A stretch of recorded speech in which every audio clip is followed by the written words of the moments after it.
place across the Sahel. In Mali, in Niger, in Burkina Faso, in Guinea, the failed one in Guinea-Bissau, young people came out onto the street. They were wrapping themselves in Russian flags. They were hailing the coup plotters. My argument has always been, it's not because they love the military. It's because they are frustrated with politicians in power.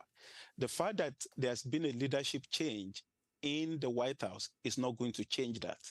If a transactional president can help stabilize African countries, bring political accountability, especially among the elite, emphasize questions of governance, and hold the feet of the elite to power, I don't think any African citizens are going to have any complaints.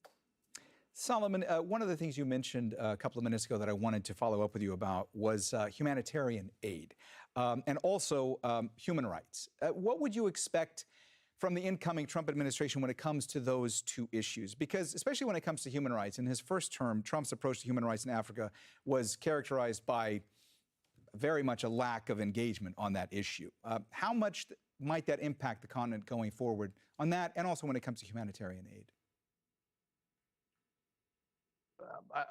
I think, look, when it comes to humanitarian aid as well as human rights, with respect to humanitarian aid, the U.S. has been a major actor on the African continent.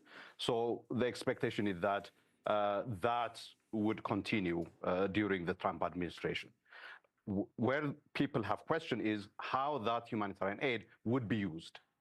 Would it be instrumentalized, as you mentioned, for transactional ends, and therefore it wouldn't be used as has been used previously, or basically the previous way of providing humanitarian assistance for people who are really in need of that assistance?